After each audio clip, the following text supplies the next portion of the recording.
Before Hollywood was tamed by moral codes and studio censors, the screen was a lawless jungle of temptation, danger, and defiance. Imagine a time when movies dared to mock religion, glorify crime, and expose the hypocrisies of polite society, until the authorities stormed the theaters themselves.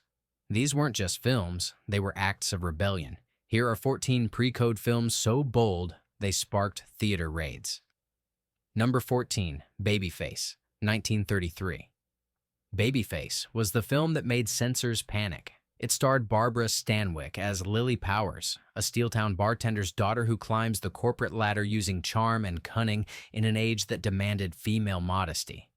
In a smoky, Depression-era cityscape, Lily manipulates powerful men, trading ambition for security, always one move ahead. But her ruthless ascent wasn't the problem. Her defiance was. Critics said she weaponized femininity, and moral watchdogs lost their minds. The studio tried cutting the risque dialogue and reshooting the ending to make her repent, but audiences preferred the original, a version so daring it was banned in multiple states. In Chicago and Boston, police stormed theaters mid-screening, calling it a corruptive influence on working women. For decades, the uncut version disappeared, until it was rediscovered in the Warner Brothers vault in the 1990s. Today, it's seen not as immoral, but revolutionary, a portrait of a woman surviving on her own terms in a man's world. Babyface didn't just cross the line, it drew one for generations of actresses to follow. Number 13, Red-Headed Woman, 1932. Jean Harlow burned through screens like wildfire in Red-Headed Woman, a film so provocative that the Hays office called it an insult to morality. Harlow played Lil Andrews, a secretary who seduces her married boss, manipulates his social circle, and climbs the ranks of wealth through pure audacity. Audiences in 1932 had never seen anything like it. The film glorified a working-class woman who refused to apologize for her ambition. Lil laughs at social conventions, mocks fidelity, and wins. No tragic ending, no lesson learned. In Massachusetts, police raided cinemas showing it. Churches condemned it from pulpits. Newspapers called it dangerous to impressionable women. MGM scrambled to edit scenes and soften Harlow's lines, but the allure of the original remained unstoppable. Behind the scenes, Harlow's magnetic charisma terrified moral reformers.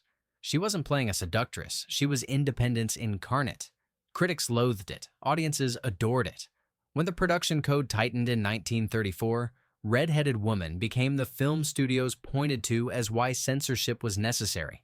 Ironically, that made it immortal, a battle cry for female autonomy before Hollywood locked it down. Number 12. The Story of Temple Drake, 1933. Based on William Faulkner's scandalous novel Sanctuary, this film was so disturbing it nearly ended pre-code Hollywood overnight. Starring Miriam Hopkins, The Story of Temple Drake follows a wealthy Southern woman's descent after being kidnapped by a gangster and held captive in a decaying farmhouse. The film never used explicit content. It suggested it through expressionist shadows, trembling silence, and chilling innuendo. But that suggestion was enough to ignite moral fury. Southern audiences rioted. Police confiscated reels. Theaters in Atlanta were raided mid-showing. Paramount defended it as art. Moral leagues called it filth. The uproar became national news. Soon, the outcry reached Washington, and by 1934, the strict production code was fully enforced. The film vanished from circulation for decades, surviving only in whispered reputation until its rediscovery in the 1960s. Modern critics hail it as a Gothic masterpiece, an early attempt to confront trauma through cinema rather than conceal it. The Story of Temple Drake didn't just spark outrage, it drew a curtain over an entire era of creative freedom. Number 11. Scarface, 1932. Before Al Pacino's version redefined the gangster myth, Howard Hawks' original Scarface shocked the world with its unapologetic violence and moral ambiguity. Inspired by Al Capone himself, Paul Mooney's Tony Camonte carved his way through Chicago's underworld with a machine gun in one hand and ambition in the other. In 1932, gangster films were already popular, but none this bold. Scarface didn't just show crime, it reveled in its seductive chaos. The gunfire was relentless, the deaths explicit, and the police powerless. Even worse, audiences cheered for Tony. He wasn't a villain. He was the American dream gone wrong. City councils called for its destruction. Religious leaders declared it the most evil picture ever produced. Chicago theaters were rated mid-show, and the film was banned in several states for promoting criminal ideals. The censors demanded changes, forcing Hawks to add a moralistic ending where Tony's empire collapses under a flashing street sign reading, "The world is yours." Behind the scenes, producer Howard Hughes fought a private war with the censors. He secretly released the uncensored version in states with looser laws, defying studio orders. That version circulated underground, earning whispers of admiration from film students and rebels alike. Decades later, film historians hailed Scarface as a landmark in cinematic realism, a film that dared to show how power corrupts from the inside. Its legacy lived on through every gangster epic that followed. What was once banned as dangerous propaganda became the foundation for modern crime cinema. Scarface was never just about crime, it was about the corruption of dreams.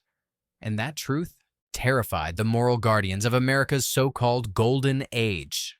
Number 10. Freaks, 1932. Todd Browning's Freaks remains one of the most infamous films ever made, banned, butchered, and buried by its own studio for decades. Shot by the director of Dracula, it followed a troupe of circus performers, many of whom had real physical deformities, living in a world that both exploits and fears them. The story centers on Cleopatra, a trapeze artist who marries a sideshow dwarf for his inheritance, only to be exposed in a nightmarish act of revenge by the Freaks. The film wasn't gruesome for its violence, but for its humanity. Browning treated his cast not as monsters, but as real people, and that was what unsettled audiences most. When it premiered in 1932, audiences fainted. MGM executives panicked. In several cities, police raided screenings, confiscating prints after angry protests claimed the movie was too shocking for civilized audiences. Over 30 minutes of footage were destroyed, and Browning's career never recovered. Critics called it grotesque. Theaters banned it across the US and the UK. Yet underground screenings flourished. By the 1960s, counterculture audiences rediscovered Freaks and embraced its message. We accept her, one of us. The same film once condemned as exploitation was now celebrated as radical empathy. Its legacy still echoes through horror, art, and body-positive movements today. Freaks didn't just horrify audiences, it exposed the true monsters, those who couldn't face difference. Number 9. Night Nurse, 1931. Before she became a symbol of old Hollywood glamour, Barbara Stanwyck shocked audiences in Night Nurse. Directed by William Wellman, it blended crime, corruption, and female defiance into a story too raw for its time. Stanwyck plays Laura Hart, a nurse who discovers two neglected children being starved by their alcoholic mother and her ruthless chauffeur, played chillingly by Clark Gable. The film unravels into a moral showdown where law and justice collapse, and a nurse must decide whether saving lives means breaking every rule. Released in 1931, it was instantly condemned. The New York State Board of Censors raided theaters after reports that nurses and medical students were laughing at immoral scenes. Hospital unions protested its portrayal of the profession, yet audiences lined up around the block, especially women drawn to Stanwyck's independence and moral courage. Warner Brothers defended it as social realism, but behind the scenes, studio heads panicked. They feared federal censorship after the film was labeled corruptive to young women. Several states banned it outright. When re-released under stricter code enforcement, over half the dialogue was altered or muted. Today, Night Nurse is praised for its radical honesty, a portrait of working women forced to confront moral rot in America's upper class. Stanwyck's fearless performance turned her into a pre-code icon. It was a story about crime, class, and conscience, but it was the truth that got it rated. Number 8. Red Dust, 1932. Before censorship muzzled passion, Red Dust turned heat and humidity into pure cinematic scandal. Directed by Victor Fleming and starring Clark Gable and Jean Harlow, this film pushed boundaries in ways that shocked both critics and censors. Set in a steamy rubber plantation in French Indochina, the story follows Gable's rugged overseer, Dennis Carson, who becomes entangled with two women, Harlow's brash and earthy Vantine, and Mary Astor's refined Barbara. What unfolds is a dangerous love triangle played out under torrential rain, mosquito nets, and suffocating tension. The chemistry between Gable and Harlow was volcanic, too real, too raw, and far too honest for audiences used to polite morality. When the film premiered in 1932, religious groups protested outside theaters. Local authorities raided screenings in several cities, accusing it of moral lewdness. In Boston and Cleveland, reels were confiscated, and MGM was threatened with legal action if the film wasn't withdrawn. Behind the scenes, the studio had tried to tone down Fleming's direction, but the film's sensual energy was unstoppable. Jean Harlow became both a scandal and a sensation, praised for her fearlessness, yet condemned by moralists who claimed she was corrupting the nation's youth. Despite, or perhaps because of, the uproar, Red Dust became a massive hit. Its controversy immortalized Harlow as the pre-code goddess of rebellion, unafraid to challenge double standards. When the film was remade years later as Mogambo, most of its daring honesty was stripped away. Red Dust survived as a relic of freedom, a film where desire was not punished but understood as human. And that's what terrified the censors most. Number 7. The Public Enemy, 1931. Before Hollywood softened its gangsters into tragic heroes, The Public Enemy made them terrifyingly real. Directed by William Wellman and starring James Cagney in his breakout role, the film electrified audiences and horrified censors with its unflinching look at the rise of organized crime during Prohibition. Cagney's portrayal of Tom Powers, a street punk who climbs the ranks of Chicago's bootlegging empire, was so raw it felt documentary-like. The infamous grapefruit scene, where he shoves a piece of fruit into Mae Clarke's face, became one of cinema's most shocking moments, symbolizing unchecked male aggression in a corrupt world. When The Public Enemy hit theaters in 1931, riots broke out in several cities. In Kansas City and Detroit, police raided screenings, calling it a glorification of brutality. Churches demanded it be banned. Nationwide, yet audiences kept returning, drawn to Cagney's energy and the film's haunting realism. Behind the scenes, Warner Brothers executives panicked. The studio added a forced ending with a moral lesson to appease censors, showing Tom's body dumped at his mother's doorstep. But even that didn't satisfy reformers. They claimed the film would inspire imitation among youths. Ironically, The Public Enemy became a landmark of American cinema, influencing decades of crime storytelling. Its realism and tension, shot with sweat, rain, and gunfire, captured the chaos of a nation at war with itself. The film didn't glorify gangsters. It revealed the system that created them. And in that mirror, audiences saw too much of themselves. Number 6. Safe in Hell, 1931. Few films from the pre-code era feel as dangerous or as tragically forgotten as Safe in Hell. Directed by William Wellman, it told the story of Gilda, a New Orleans call girl forced to flee after killing an abusive man. She finds refuge on a tropical island populated by criminals and fugitives. Safe, but in hell, all the same. Dorothy McHale's performance as Gilda was fierce, defiant, and deeply human. The film dared to show a woman standing against both the law and the men who sought to destroy her.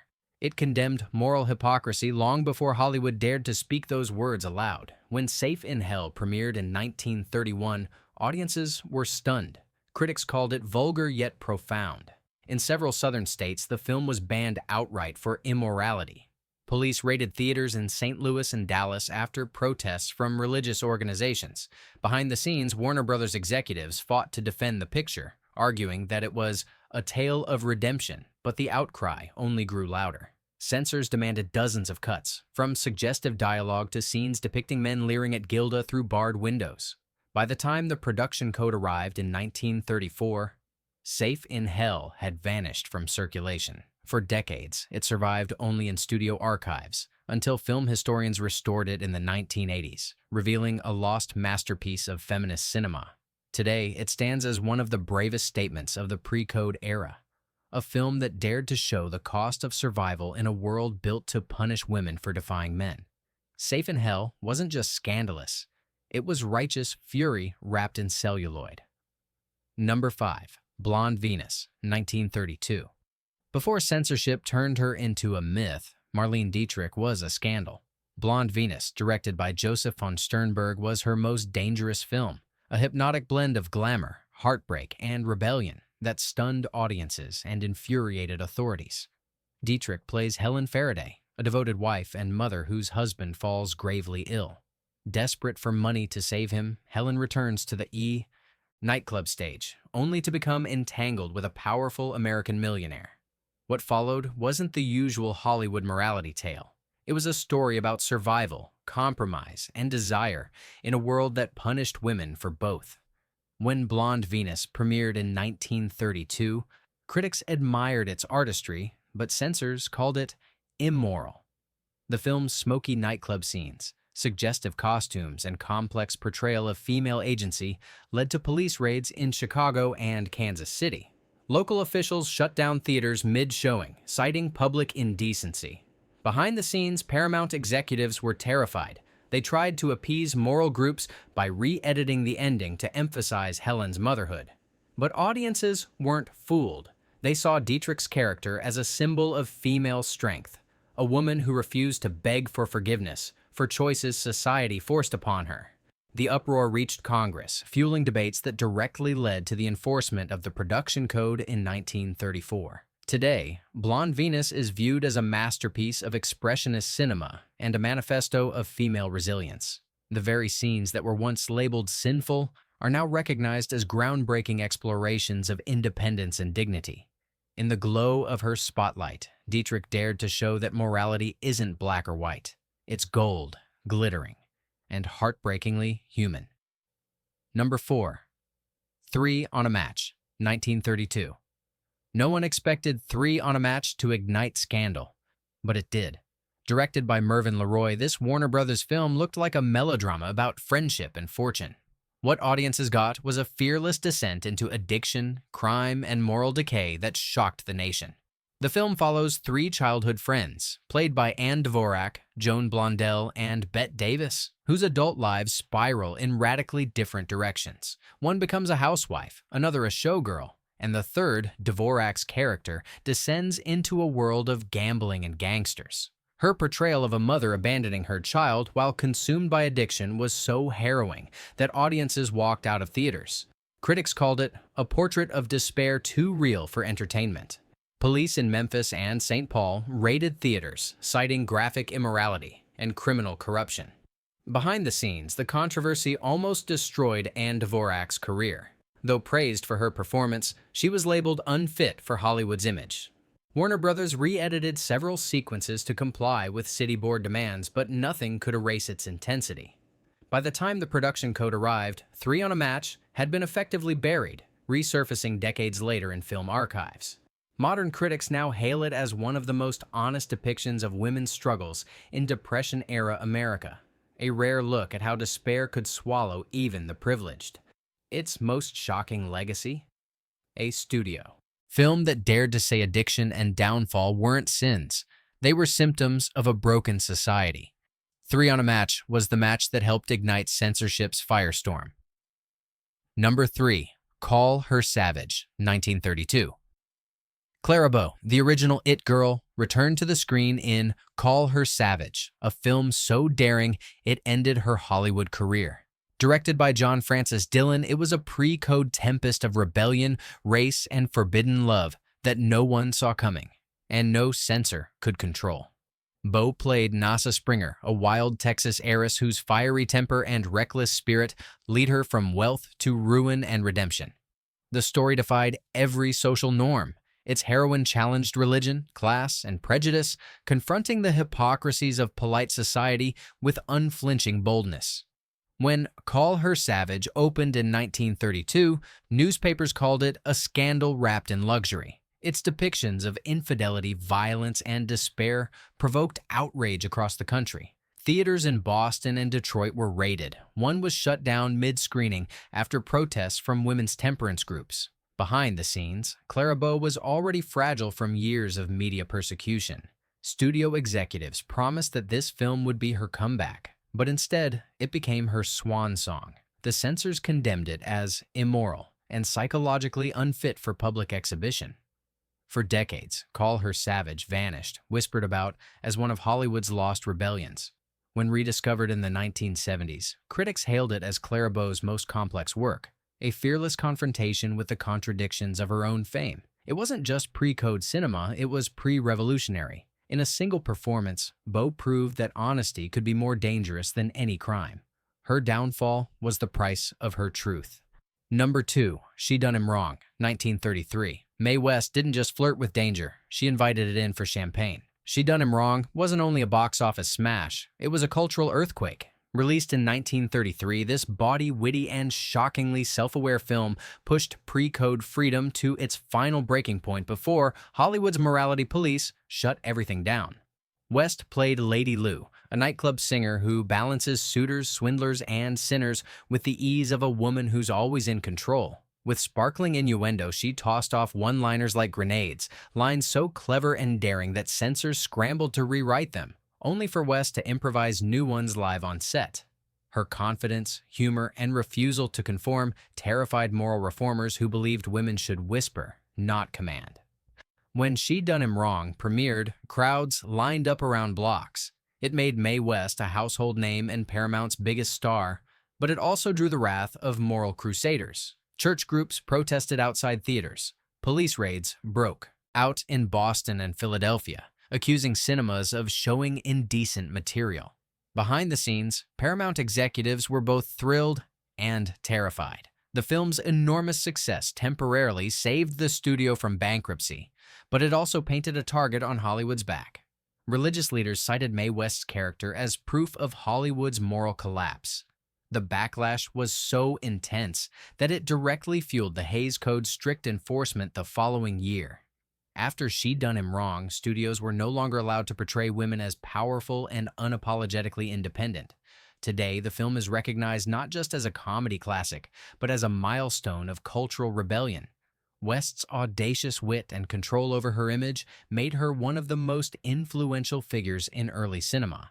Her catchphrase, "Why don't you come up sometime and see me?" didn't just tease an audience, it taunted an entire establishment. Number 1, Ecstasy, 1933. If one film defined the chaos, beauty, and danger of pre-code cinema, it was Ecstasy. Directed by Gustav Machati and starring Hedy Kiesler, later known as Hedy Lamarr, it was a European import so shocking that American theaters showing it were raided, their managers arrested, and reels confiscated by authorities. The story follows Eva, a young woman trapped in an unloving marriage who seeks liberation through passion and self-discovery. The film was lyrical, poetic, and hauntingly human. But what made it infamous was its honesty, its quiet acknowledgement of emotional longing and personal freedom at a time when Hollywood demanded purity. When Ecstasy arrived in America in 1936, church leaders called it a blasphemy of art. Police raids swept through New York, Chicago, and Atlanta. The film was banned outright in several states, and customs officials seized copies at the docks. Hedy Kiesler became the center of international scandal, denied entry into certain countries, condemned in others. Behind the scenes, Kiesler was devastated. Her talent was overshadowed by controversy, and she fled to America to rebuild her career. Under the name Hedy Lamarr, she became one of Hollywood's most glamorous stars, and later a pioneering inventor whose work on radio guidance would influence Wi-Fi and Bluetooth technology. Yet, Ecstasy survived. Rediscovered decades later, it's now celebrated as one of the earliest examples of cinematic realism and feminist expression, a film that dared to show that freedom, emotion, and identity could not be censored forever. The theater raids couldn't destroy it. The bans couldn't bury it. Instead, Ecstasy became a timeless monument to art's defiance of control. And in that defiance, it whispered a truth too powerful to silence. The human soul cannot be censored. Before Hollywood found its leash, cinema was wild, fearless, and profoundly human. These films weren't just stories, they were rebellions flickering in the dark. So, which of these lost pre-code treasures shocked you most? Let me know in the comments, and don't forget to like, share, and subscribe for more untold film histories that nearly vanished from the reel of time.